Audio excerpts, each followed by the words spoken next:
Disney for November 8th to November 14th.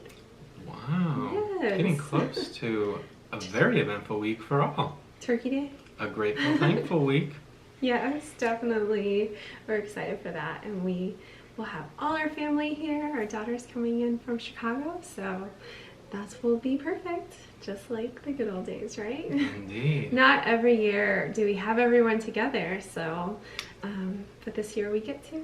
Well, last year we didn't get to, so it'll be awesome. To be grateful for. Yeah. So what things in Disney do we have to be grateful for this week? Yes, so starting off, we're going to go to actually the end of the week for our big topic. On this day, on November 14th in 1964, Patrick Warburton was born. Yes, Oh my Patrick. goodness. Our Patrick from Soarin'. Yes. And so many things. Yeah, exactly. So he's awesome because he, you know, has that incredible character that, you know, comes across not very smart. And his voice is iconic. No, and in other situations he does come across as intelligent. Right. He can play a lot of roles. Yes, he does a lot of voice acting. Of course, he was Kronk in The Emperor's New Groove and Chef so forth. Supreme. Yeah, exactly. You know, he was you know, in Seinfeld. Yes, that's the big thing as Putty. Yeah. Elaine. Well, he gets recognized for that. Indeed. A No, lot. Absolutely. A lot. Absolutely. But I think kids recognize him for his voice acting in Kronk. Yes. As I Kronk. believe he says that is the character he's most recognized. Yeah, but he was also the Tick. Yeah. So true. Remember? I love the Tick. Love the Tick. I loved him playing the Tick. The 80s. For sure, for sure. So he actually grew up in Huntington Beach, California.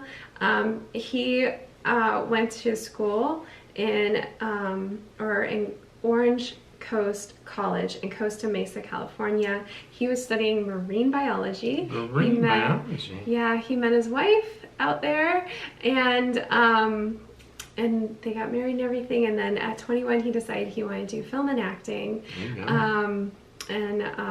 I think film acting and what is the other thing that you do? Production? No, modeling. Oh, very nice. But he has a great look. He really does. Yeah, and I think he's really neat. He's a really cool guy. And so he was married. He grew up in a very religious household. He still is Christian, raised his family Christian, and you know, cares about that aspect of their family very much as well. I think I've spent some time on his Instagram account, and his family is always very strongly present. Yeah, exactly. So you can check out his Instagram and learn. I think we learn a lot about people nowadays. Well, some actors are just very personable on Instagram. Good lives to share. Who is it? From Guardians of the Galaxy today. My mind is just Chris gone. Pratt? Yeah, Miles was showing me something Chris Pratt said today. He's just you mean from Garfield? Yeah. You mean from... Yeah. He's like, look at what Chris Pratt said today. So it's kind of cool. Some of the celebrities, you know, are a good influence over there on Instagram. I always love it. Yeah. Let's stay on our good. But Patrick Warburton. So anyway, he it took him a while to really get the role that would make him more, you know, famous, and it was really Putty that was that role that was memorable and everybody really knows him from. He actually had started years before, was in some film and TV shows, because Seinfeld, when he worked on that, he did 9 episodes for Seinfeld, and that was in 95, and so he had started in the 80s, so it took a little bit, but he's iconic, and we love him. Yeah, and lay it out, because there's so many things he did for Disney. Yeah, he's done a lot for Disney, but obviously he did, you know, like we said, Kronk, and he actually does the voice for Buzz Lightyear in the cartoon series, in Space Ranger, Star Command, instead of Tim Allen, so that's really, really cool. And then he obviously, we love him for the voice of Patrick for Soarin' Around the World, and well, he did Soarin' The intro. California too. He's in the one over there as well. So that's like my favorite part. Yes. I love standing it really there. Is. I love standing there. It is. And he's like, take the ear off. He's like, including these beauties, and the guy's all embarrassing. And I wish they had gotten George, because the guy looks like George from Seinfeld, and it might have been a little much. Why did they get him? That would have been so funny, right? I wish they had gotten him. I think about that often, like, why isn't it George up there taking his ears off? That would have been fun. It would be even funny if he had a library book. A book. With him? Yeah. Okay. Inside joke. If you know, you know, right? The book that cannot be returned. Exactly. So also Disney Channel, he did Kim Possible. With The Emperor's New Groove, he did Kronk's New School, or New Groove, and then The Emperor's New School. Okay. So very busy there. That stuff with Disney as well. I love it. I think he should do more. He's incredible, and what I'm so impressed with him about, I was listening to an interview with him today. I think it was the Larry King episode. You could go check that out. It's a really good interview. Because he talks about, you know, his personal life. I like seeing that of these people when they get to share. But he was just talking about playing, you know, the stupid guy, or like the not smart guy. And I was sitting there listening to him. I was like, this guy's really smart. Like, I think it takes a smart person to play that kind of role well in some ways. And it's funny. It's really, he's really smart. To be convincing and redeemable. Yeah, so...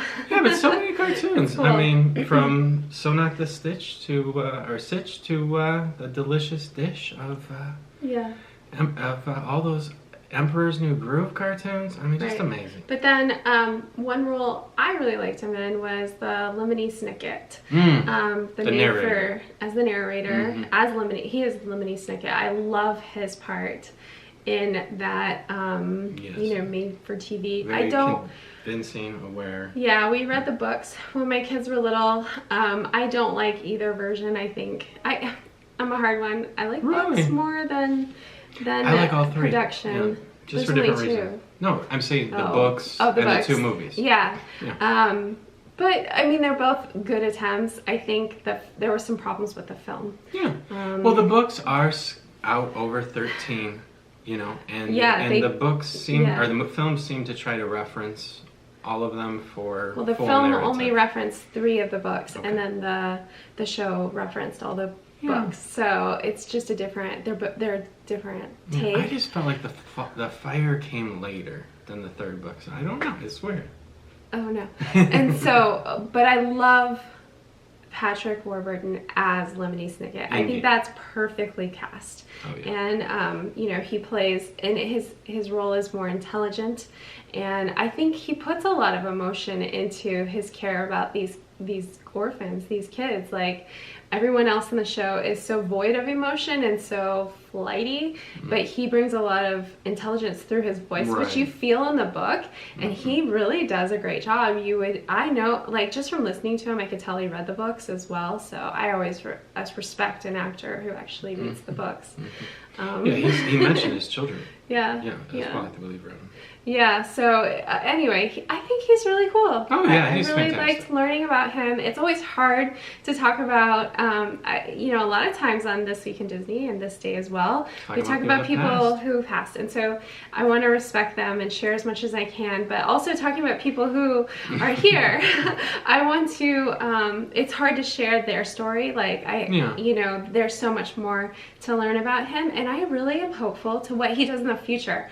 I'm kind of hoping that he gets even more roles, because I think he's highly talented. I think he's smart. I think he has a lot that he can give to the film and the voice acting world. Yeah, so we spend far too much time remembering and celebrating people after they're gone. But it's really awesome that you do it now. Can we talk about? I want to give props to Emperor's New Groove. Last year it celebrated 20 years. Can you believe that? That's so weird. It feels like yesterday. But anyway, with you know, his role with Yzma, such a dynamic thing, you know, because throughout the movie she's so evil and stuff, and he's you know, he's the partner, but you never think that he's actually really evil with her, and he really isn't. Like, there's a point where it's just pushed too far. Yeah, he's an enabler. But he's not even aware of that.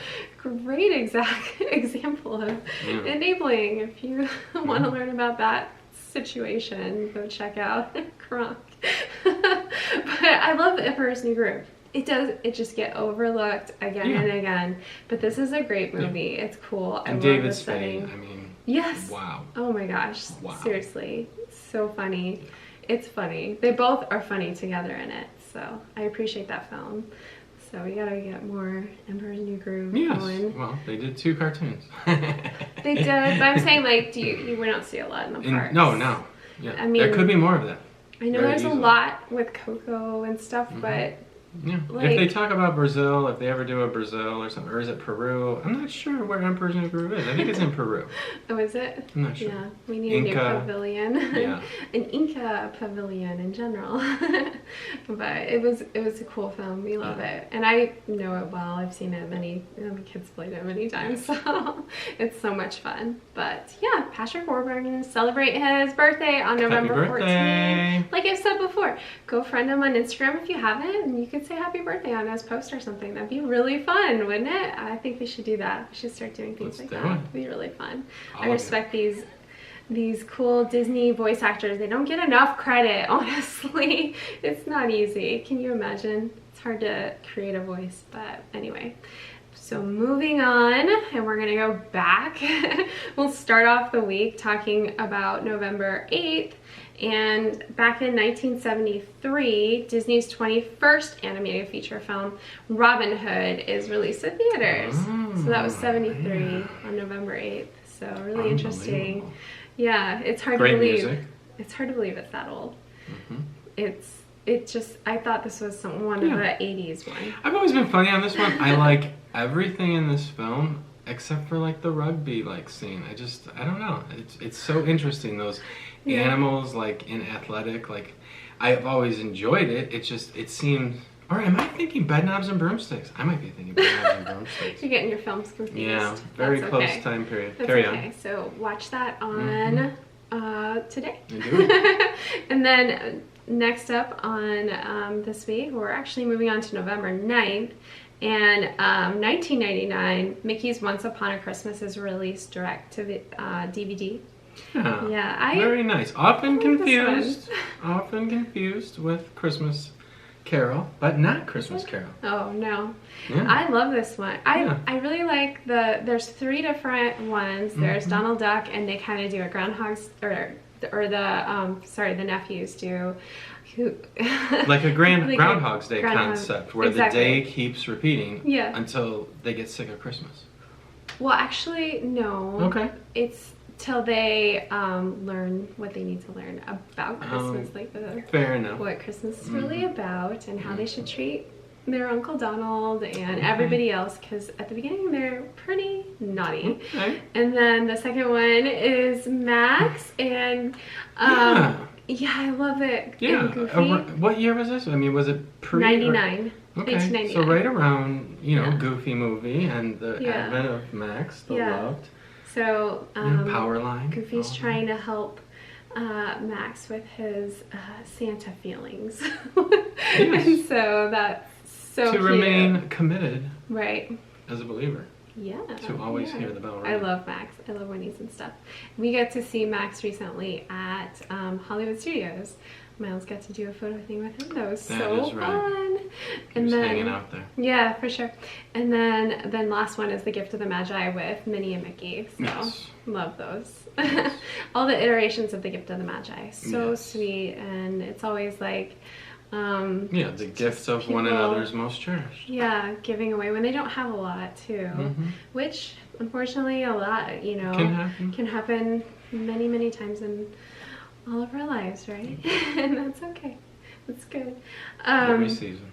Yeah, so we love it. I love all the Christmas movies. So fun.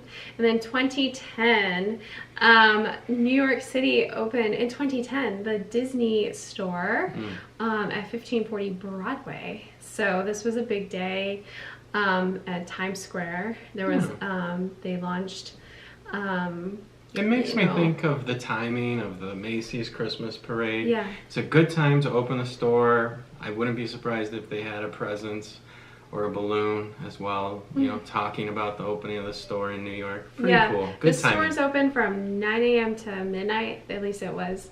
I don't know if it still keeps those hours now because things have really changed. But what I was thinking about this was, all the Disney stores that have closed as of late. And you would think they would keep this one open. It's iconic. Like, people go on their trips to New York and specifically go to this Disney store. So you would think it would stay. And it's sad to have Disney stores closing. It is. We have mentioned before that when we lived in Illinois, going to the Disney store was getting a little piece of Disney. Disney Fix, yeah. Very important Chicago, to people's lives. We used to really have fun going because it was a nice big Disney store. It's really fun. And we would do the ones in the suburbs too. They're very nice. All of them, it's special.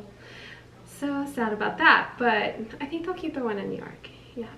So in 2017, so not too long ago, it just Disney Hollywood Studios debuted its Jingle Bell, Jingle BAM show. Okay. The new Sunset Seasons Greetings projections on Hollywood Tower of Terror.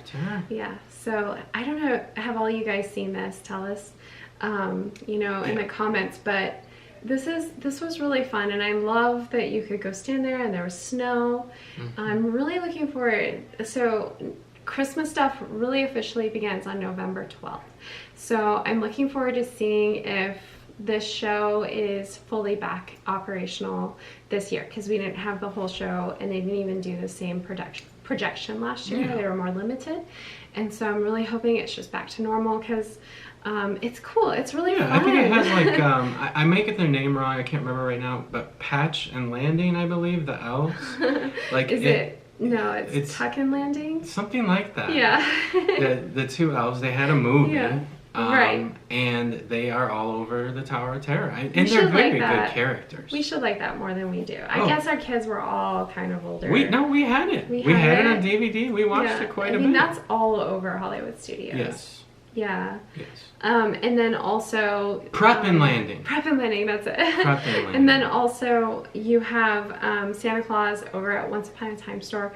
I'm hoping that we can go see Santa Claus because they are starting some character greetings. They did at the Magic Kingdom.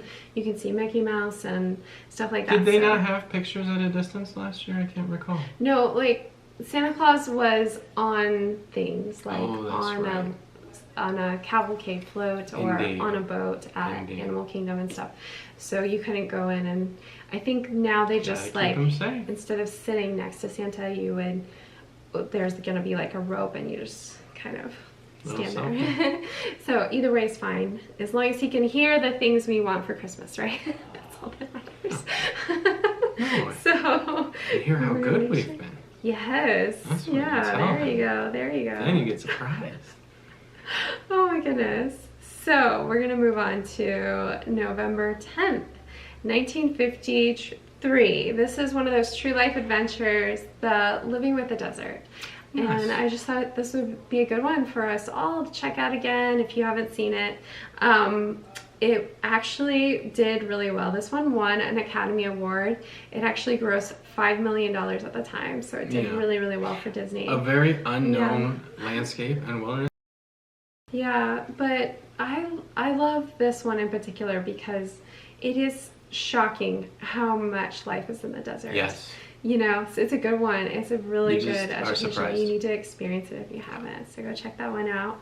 Then in 1953, the same year, different day, November 11th, the short Working for Peanuts is released with Donald Duck and Chip 'n Dale. This is so cute. Donald is a zookeeper for the elephant Dolores, and of course she has lots of peanuts, and Chip and Dale discover this, and they're trying to collect peanuts from her, and Donald's trying to keep she's got tons of peanuts, she could share a few for these chipmunks, right? And I think you were saying earlier that it's nice to see Dolores and that you don't see a lot of Dolores. I feel like if you were a child on Golden Books, you saw Dolores a lot more, she appeared in those things. But she hasn't made a lot of appearances. It's a good one for her. Yeah. My mom loves elephants. Yeah, you know, recently she moved down here and she has a bajillion elephants. Moved the elephant collection with her? Yeah. It was an elephant parade. Yeah, it was. So when we were unpacking, I had the boxes with the elephants, so I like lined up all her elephants. It was really actually cute. But yeah, Just elephants little Mowgli are fun. behind. I like elephants. Yeah, they're adorable. Indeed. So go check out this cartoon. It's really cute.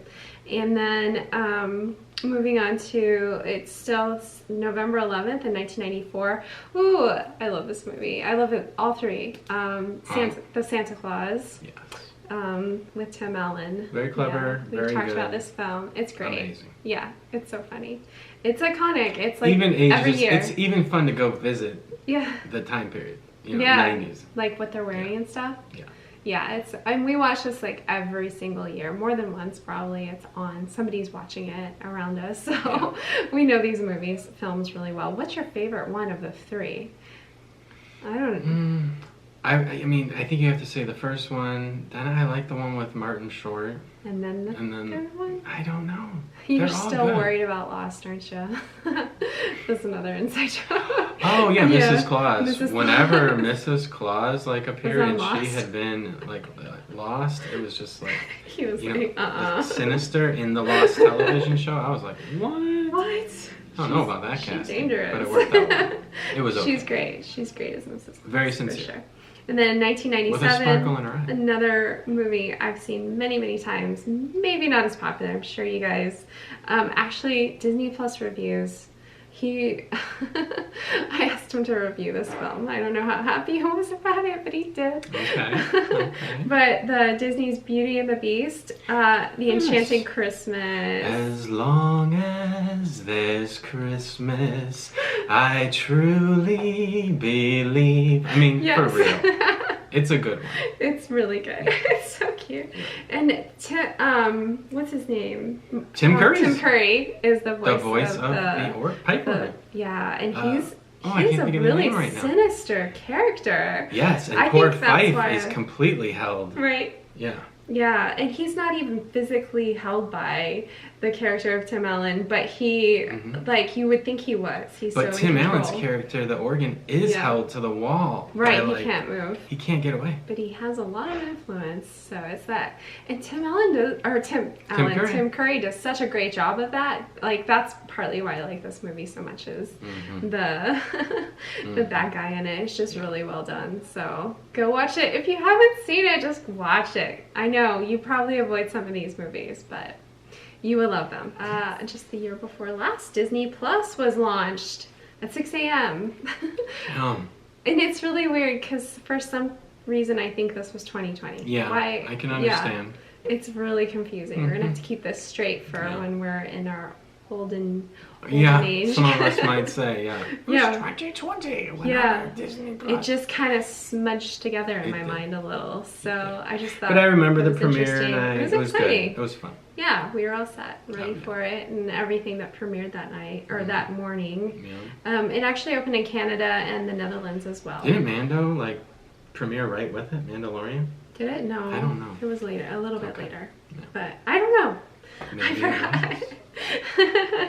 And then moving on to November 13th in 1940, Disney's third feature film, Fantasia, premieres. That was its third feature film, was Fantasia. So that was in New York at the Broadway Theater, which was known as the Colony Theater, and that's where Steamboat Willie premiered as well. Wow. So really, it's cool to So- always remember that. Steamboat Willie premiered where Sorcerer Mickey premiered. Yeah. I mean, that is awesome. Well, and I can't imagine a universe without Sorcerer Mickey. Can you imagine?